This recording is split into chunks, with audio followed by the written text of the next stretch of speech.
মদিনার আকাশ সেদিন খুব সুন্দর ও শান্ত ছিল। বাহিরে হযরত ইমাম হাসান ও হোসেন রাদিয়াল্লাহু তাআলা খেলা করছিল। তখন তারা তাদের সমবয়সী বাচ্চাদের দেখল নতুন জামা পরে ঈদের মাঠের দিকে যাচ্ছে।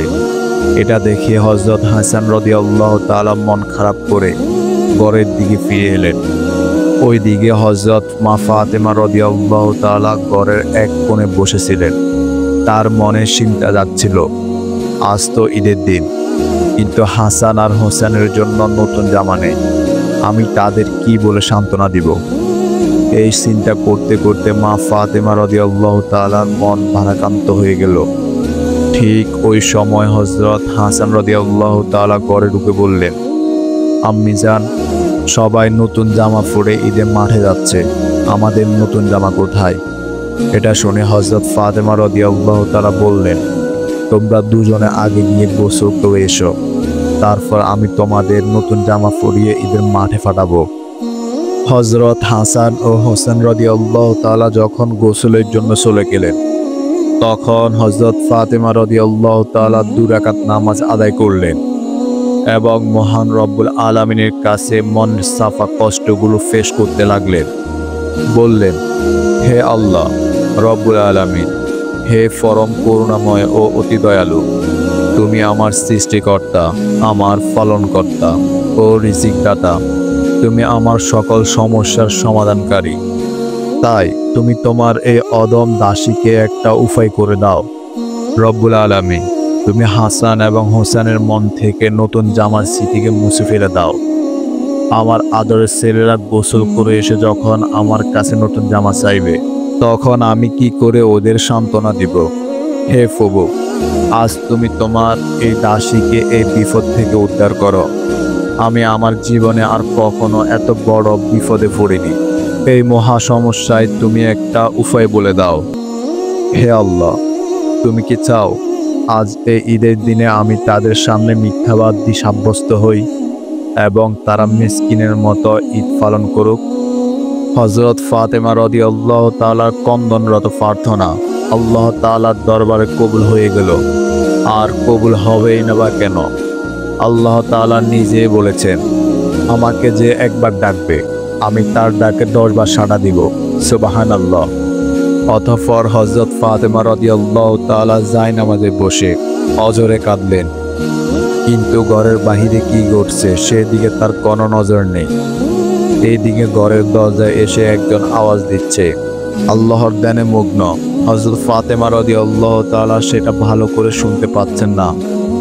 তৎক্ষণাৎ মহান রব্বুল আলামিন হযরত জিবরাইল আলাইহিস সালামকে দর্জি বেশে 2টা নতুন জামা দিয়ে ফাতেমা রাদিয়াল্লাহু তাআলার নিকটে পাঠালেন।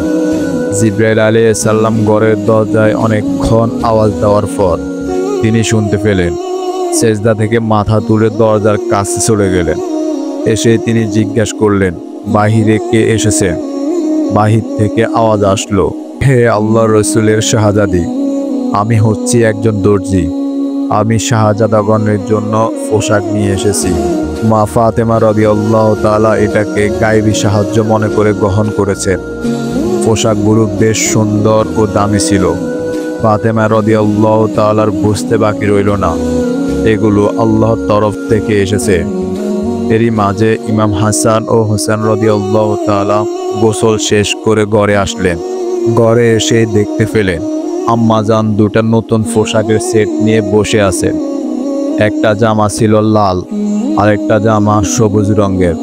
তারা জিজ্ঞেস করলো, এত তাড়াতাড়ি এত সুন্দর পোশাক কে দিয়ে গেল? মা ফাতেমা রাদিয়াল্লাহু তাআলা বলল, দর্জি এসে দিয়ে গেছে। তোমরা 2 ভাই এই নতুন জামা পরে আজকে ঈদের দিন আনন্দ করবে। অতঃপর তিনি যখন বাচ্চাদের কাপড় পরিধান করাচ্ছিলেন, তখন আমাদের প্রিয় নবী হযরত মুহাম্মদ সাল্লাল্লাহু আলাইহি ওয়াসাল্লাম তার ঘরে এসে হাজির হলেন। ঈদের দিনে নবী করিম সাল্লাল্লাহু আলাইহি ওয়াসাল্লাম তার নাতি হযরত ইমাম হাসান ও হোসেন রাদিয়াল্লাহু তাআলাকে নতুন পোশাকে দেখে অনেক খুশি হলেন। নবী করিম সাল্লাল্লাহু আলাইহি ওয়াসাল্লাম জিজ্ঞাসা করলেন, হে ফাতিমা, এই পোশাকগুলো কোথা থেকে এসেছে? তখন ফাতেমা রাদিয়াল্লাহু তাআলা বললেন, আব্বাজান, এক দর্জি এসে এগুলো দিয়ে গেছে। আমি বাচ্চাদের সাথে নতুন পোশাক কিনে দেওয়ার ওয়াদা করেছিলাম, যা আল্লাহ তাআলা পূর্ণ করে দিয়েছেন। তখন হুজুর পাক সাল্লাল্লাহু আলাইহি ওয়াসাল্লাম বললেন, ফাতেমা, তুমি কি জানো দর্জিটা কে ছিল? ফাতেমা রাদিয়াল্লাহু তাআলা বললেন, আল্লাহ তাআলা ও তার রাসূল সাল্লাল্লাহু আলাইহি ওয়াসাল্লাম সব থেকে ভালো জানেন। এ কথা শুনে নবী করিম সাল্লাল্লাহু আলাইহি ওয়াসাল্লাম বললেন, আমার প্রিয় দুই নাতি হাসান ও হোসেনের জন্য দর্জি সেজে আসা ব্যক্তি ছিলেন হযরত জিবরাইল আলাইহিস সালাম, এবং এই পোশাক জোড়া তিনি আল্লাহর আদেশে জান্নাত থেকে এনেছেন। এ কথা শুনে হযরত ফাতেমা রাদিয়াল্লাহু তাআলার চোখ বেয়ে অশ্রু ঝরে পড়ে। অতঃপর তিনি কৃতজ্ঞতা স্বরূপ আল্লাহর দরবারে সিজদারত হন এবং বললেন, হে আল্লাহ, আপনার দরবারে লাখো কোটি শুকরিয়া যে আপনি ফাতেমার উত্তোলন করা হাতের সম্মান রেখেছেন। তো বন্ধুরা, ভিডিওটি কেমন লাগলো অবশ্যই কমেন্ট করে জানাতে ভুলবেন না। সবাই ভালো থাকবেন, সুস্থ থাকবেন। আল্লাহ হাফেজ।